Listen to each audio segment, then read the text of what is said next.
Destaques do agronegócio. Bom dia, Silmar César Miller. Muito bom dia, meu caro Otávio. Bom dia aos nossos amigos do Terra Viva. Começando uma semana aí com a morte do ex-ministro, o economista Delfim Neto. Daqui a pouquinho a gente fala disso. Também aí novas constatações sobre o avião que caiu na última sexta-feira, aquela tragédia em Valinhos. Semana começa agitada. Aí no mercado financeiro, o que temos, Silmar? Tavinho, semana começa agitada também no mercado de café. O café está explodindo os preços lá fora por conta de geadas no sul de Minas. Era possível, era previsível e aconteceu.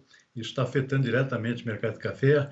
A produção de café já não estava muito bem antes dessa geada e isso agora realmente causa toda uma preocupação nova, possibilidade de efeito atingindo a fase final de colheita do café no sul de Minas, importantíssima região produtora de café aqui no Brasil. E o café está disparando na Bolsa de Nova York nesse momento, alta de 5,5%. O café robusto em Londres, que é referência para o nosso Conilon, também acompanha e dispara 6,7%. É uma alta fora do comum. Os preços do café, portanto, disparando nas bolsas por conta dessas preocupações novas, com geada na manhã de hoje, atingindo regiões cafeeiras do sul de Minas Gerais.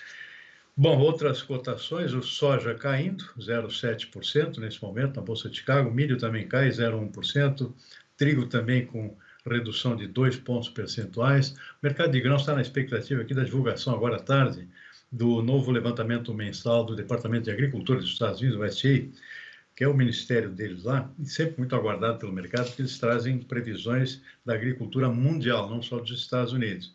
São muito reputados no mercado e os números que eles divulgam sempre impactam no mercado de uma forma ou de outra, ou baixando o preço ou subindo o preço. Então, muita expectativa com relação ao mercado de grãos hoje, por conta dessas novas previsões, especialmente sobre a safra americana, que está em fase de pré-colheita agora, a colheita começa em setembro, e muita especulação com relação a qual vai ser o tamanho da safra americana, que até agora vinha bem em termos climáticos.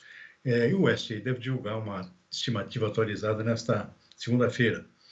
Na Bolsa de Nova York, além do café, que dispara, o algodão também sobe 0,5%, o suco de laranja também com alta, 0,5%. No mercado futuro da B3 aqui em São Paulo, boi subindo 0,1%.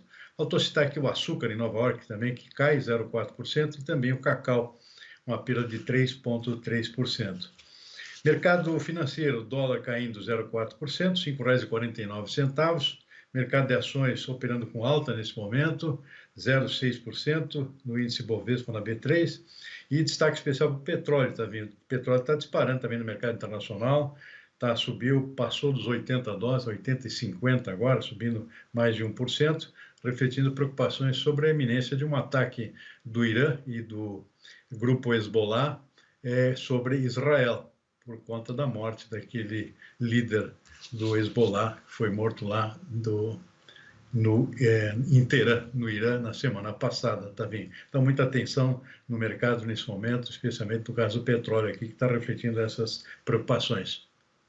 As ações se refletem no mundo todo, porque o Irã já avisou que vai cobrar preço de ouro aí o que fizeram lá com o miliciano do Hamas, né? Aliás, Aliás, na posse do novo presidente iraniano, que o anterior morreu num acidente de helicóptero, o vice-presidente Geraldo Alckmin estava sentado ao lado dele na cerimônia de posse. Aliás, falar em queda de helicóptero, né, nós tivemos aí na sexta-feira aquela tragédia com o avião e agora no fim de semana surgiram novas informações, mas é muito prematuro fazer qualquer conclusão, porque tem que esperar o CENIPA. Mas apareceram dados sobre o histórico do avião, históricos de manutenção. Por exemplo, fez um pouso em março no aeroporto de Salvador, bateu a cauda, isso deu um problema estrutural. Ficou 4 meses na oficina da empresa em Ribeirão Preto, depois voltou a voar, deu problema hidráulico, ficou mais 4 dias na manutenção, voltou no dia 13 ou 17 de julho, se eu não me engano, a voar definitivamente, mas vinha apresentando uma série de problemas, inclusive superaquecimento interno, com falta de manutenção do ar-condicionado, né? Agora começam a levantar o histórico do avião. É um avião seguro, é muito seguro, os pilotos eram competentes, de primeira linha, conheço até muitos pilotos que conheciam os dois. Então, não dá para ficar falando nada, tem que esperar o CENI para trazer o resultado. Porque a gente sabe que um acidente aéreo nunca é causado por um único fator, como vem sendo atribuído aí ao gelo que se formou na Ásia. Então, porque esse avião voa em diversos países da Ásia, voa até lá no Kuala Lumpur, no Nepal, que é um lugar que tem muita neve durante muita época do ano. Então, aconteceu alguma coisa aí, vamos aguardar a investigação. Mas foi uma tragédia, hein? Sem dúvida nenhuma. São dados agora novos que vêm aparecendo pouco a pouco em relação a esses precedentes aqui desse avião, que no primeiro momento não havia essa constatação, né? Então, agora que começam a surgir esses casos, mas realmente um diagnóstico final vai demorar, eu acho que uns 30 dias ainda, né? Até que o CENIPA aí divulgue aqui o seu laudo sobre as causas reais do acidente. De qualquer forma, uma tragédia que fazia muito tempo que não acontecia aqui no Brasil, né? 62 pessoas mortas, né? Num trágico acidente aqui que matou muita gente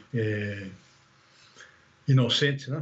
Davi, mais uma tragédia. O último grande acidente foi aquele da Air France, no voo para Paris, mas dentro do território brasileiro nós temos como último acidente aquele do Airbus, da Latam, que não parou na pista do aeroporto de Congonhas, atravessou a Avenida Rubem Berta e foi explodir do outro lado, no próprio edifício da Latam. Bom, vamos aguardar aí as investigações. De qualquer forma, a gente lamenta aí por todas as vítimas.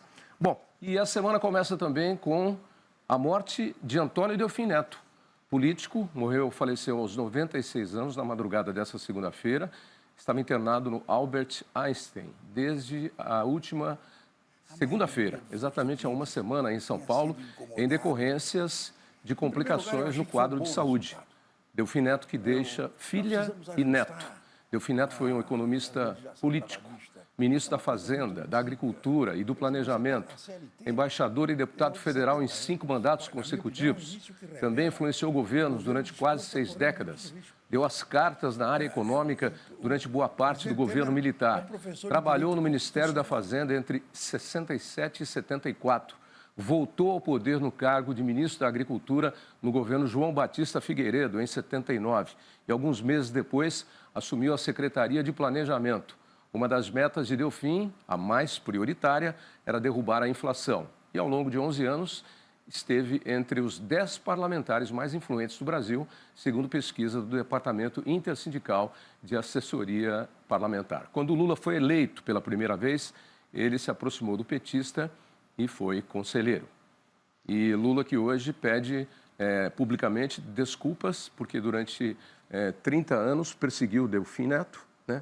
E depois o próprio Delfim o ajudou no seu primeiro mandato. Mas eu me lembro de nós dois, inclusive, no carro, eu te dando uma carona de volta, quando você ainda estava morando aqui em São Paulo, um dos dias que você esteve ao vivo aqui, e nós estávamos falando exatamente do Delfim Neto, a grande figura pública que foi, o grande homem da economia, ativo até hoje, e um grande amigo da nossa casa, do Grupo Bandeirantes de televisão. Delfim frequentava muito a diretoria da Band, os programas da Band, sempre trazendo suas ideias.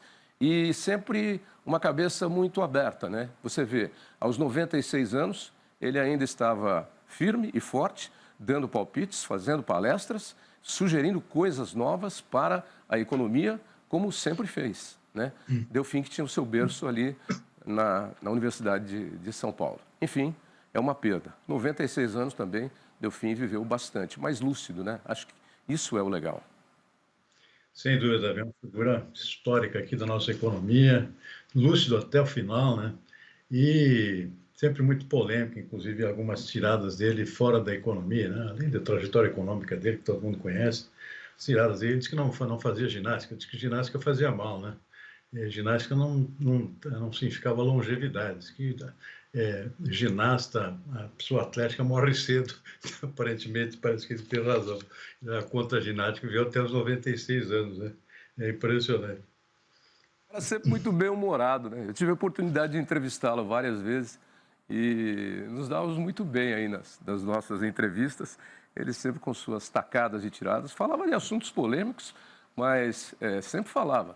Não saía fora da berlinda, não. O governo Lula, inclusive, aliás, o Ministério da Fazenda divulgou nota lamentando aí o falecimento de Delfim Neto nota que não é assinada pelo ministro Haddad. Enfim, vai aí mais um grande ícone da economia brasileira. 96 anos, né? Uma vida impressionante. Isso não é para qualquer um, não, Silmar. E se ele falou que ginástica fazia mal e ele não fazia, é para pensar sobre isso, hein? Justamente isso que eu fazia, exame de saúde, né? Não quero saber da minha saúde. Eu quero me manter ignorante sobre esse negócio. E foi longe, não fazia exame de saúde. Eu tenho um amigo que também fala isso. Ele fala, às vezes eu vou fazer exame e tal. Aí quando eu encontro com ele, eu falo, eu não faço não. Eu vou lá para quê? Para descobrir coisa? Eu não quero nem saber. A hora que aparecer, eu resolvo ou não resolvo. Enfim, mas a gente está brincando aqui, mas a saúde tem que ser cuidada e exames preventivos são sempre muito bons para que você trate os problemas que a gente tem e vai ter sempre durante a vida. Bom, vamos então para outras notícias. A semana começou com revisão de alta na inflação deste ano. A estimativa reforça o movimento de altas consecutivas nas revisões do IPCA para este ano. Dos 4,12% estimados na semana passada, agora o IPCA está previsto em 4,20%. A nova edição do Boletim Focus manteve as projeções para a taxa Selic em 10,5% ao ano e para o crescimento econômico do Brasil em 2,20% para 2024. Você vê, né, Silmar? Nosso amigo Delfim Neto parte aí e o problema da inflação continua atazanando a vida dos brasileiros, né? E é preocupação mundial. A economia que está num balança, mas não cai nesse momento no mundo. E o Brasil não fica atrás. Os especialistas ouvidos pelo Boletim Focus aumentam a expectativa de inflação do IPCA, que é o índice oficial, para o final do ano. Agora estão prevendo 4,20%, era 4,12% até uma semana atrás. Isso tem sido recorrente, todas as semanas há um aumento na expectativa de fechamento da taxa de juros, da inflação, o índice inflacionário. E isso, claro, leva a temores de que o Banco Central não só não vai reduzir a atual taxa de juros, como pode até voltar a aumentar. Hoje está em 10,50%, o mercado está mantendo essa expectativa ainda, mas já houve declarações de membros do Comitê de Política Monetária do Banco Central, o Copom, dizendo que nada é impossível, né?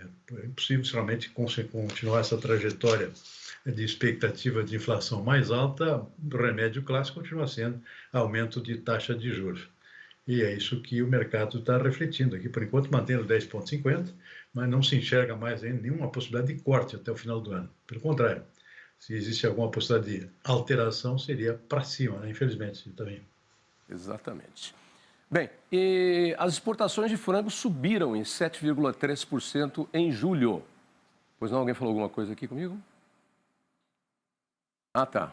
Então, as exportações de frango subiram em 7,3% em julho, na comparação com o mesmo mês do ano passado. Foram quase 463 mil toneladas embarcadas, com movimentação de 889 milhões de dólares. O Paraná liderou os embarques e exportou 188 mil toneladas no mês. Paraná, que é o grande aviário brasileiro. China, Japão e Emirados Árabes Unidos são os principais destinos da carne de frango do Brasil. E, curiosamente, Silmar, na última quinta-feira, que foi o último dia do SEABS, eu entrevistei o Santin, presidente da BPA, e naquele dia mesmo foi divulgado pela BPA um recorde nas exportações de carne suína. E agora, hoje, de carne de frango, né? E o Santin me adiantou uma coisa que agora eu estou ligando uma coisa com a outra. Nas exportações de carne, nós também estamos batendo recordes aí, nas últimas semanas. E o Santin disse, olha, isso não quer dizer que vai continuar desse jeito para o final do ano, mas isso é sinal de interferência política no mundo, preocupações com guerra no mundo. Porque, me disse ele, como analista de mercado dessa área, os países têm tendência a formar estoques maiores quando prevêem algum tipo de interrupção por guerra ou algum outro fator. Então, já tínhamos anunciado aumento da exportação de carne bovina, na quinta, aumento da exportação de carne suína e agora, hoje, da carne de aves. Portanto, o sinal amarelo aí para conflitos pelo mundo está sendo detectado também nas exportações da nossa proteína animal. Pois é, e olha, apesar dessa questão da gripe aviária, que deu uma interrompida nas exportações de várias partes, não só do Rio Grande do Sul, se localizou esse foco aqui, essa doença de Newcastle, foi um foco aqui no Rio Grande do Sul. Muitos países suspenderam a compra de carne de frango do Brasil, a China foi um deles, o nosso principal mercado, e a China suspendeu o Brasil inteiro, tá? Só agora está reabrindo as compras de carne de frango brasileira, mas não ficou refletido ainda nesse levantamento divulgado aqui referente ao mês de julho, que era coisa que já estava vendida, já estava embarcada, portanto não houve reflexo. O reflexo vai aparecer agora na estatística do mês de agosto. Possivelmente vai haver uma queda aqui no volume das exportações brasileiras de carne de frango por conta dessa parada aí, decorrente desse foco da doença de Newcastle. Mas até julho foi um mês recorde, inclusive em termos de volume exportado, foi muito bom, recuperando o comportamento que não foi tão bom nos meses anteriores. Destaque exatamente para o volume, não tanto de preço. O faturamento aumentou menos do que o volume embarcado. Significa que são preços médios mais baixos em relação ao mesmo período do ano passado, ou seja, os primeiros 7 meses do ano. De qualquer forma, foi um comportamento muito bom, surpreendeu, inclusive, até por conta dessa questão da Newcastle. E então agora a expectativa, o que vai acontecer nos próximos meses, especialmente o resultado desse mês de agosto, que possivelmente não vai ser tão bom quanto o julho, né, por conta dessa parada aí que, em alguns casos, alguns países, inclusive, não reabriram ainda as importações. Né? O caso da Rússia, por exemplo, é um dos países, entre vários, que não reabriu as compras de carne de frango brasileira também. E só para não deixar batido, ainda sobre a morte do ex-ministro Delfim Neto, ele foi também ministro da Agricultura na época do governo militar e foi um bom ministro da Agricultura. E gostava muito da agricultura e do agronegócio brasileiro. Sempre nas suas análises, o Delfim acabava colocando a agricultura brasileira, porque ele acreditava muito nesse, por exemplo, um bom momento que nós já estamos vivendo aí há algumas décadas. E ajudou a trabalhar por isso também, né, Silmar? Aliás, tem um episódio aqui que, aliás, eu testemunhei, eu estava junto aqui, época de crise aqui da pecuária do Rio Grande do Sul, o Delfim Neto era ministro da Agricultura naquela época. E ele recebeu uma comitiva lá de líderes aqui do Rio Grande do Sul, reclamando lá do descaso do governo com relação à agricultura do Rio Grande do Sul, particularmente com relação à pecuária. E o pessoal fez discurso lá, um monte de gaúcho lá, de bombacha, inclusive dentro do gabinete dele, todo mundo apertado lá. Ele não gostava muito desse tipo de coisa, né? Uhum. Aí todo mundo fez discurso lá, ele parou, olhou para todo mundo. Escuta, é o seguinte, é fácil resolver isso aí. Qual é o custo de produção do boi? Ninguém sabia.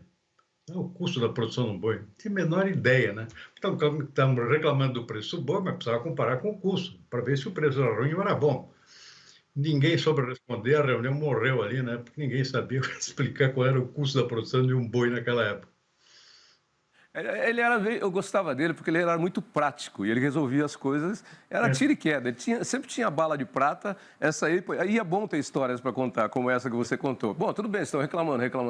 Qual é o custo da produção do boi, da arroba? Não sei. Eu acompanhei, eu estava junto, como jornalista, né, naquela época. Pois é, aí você não sabe o custo de produção, como é que você vai cobrar? Ah, tá baixo, tá barato, tô tendo prejuízo. Espera aí, velho, quanto é que você está pagando na alimentação? Exatamente, cadê a planilha de custos? Não vamos falar de futebol, não, porque o VAR anda fazendo lambanças aí no futebol brasileiro, né, com o seu Grêmio, com o meu Palmeiras, com todo mundo. O VAR não perdoa ninguém.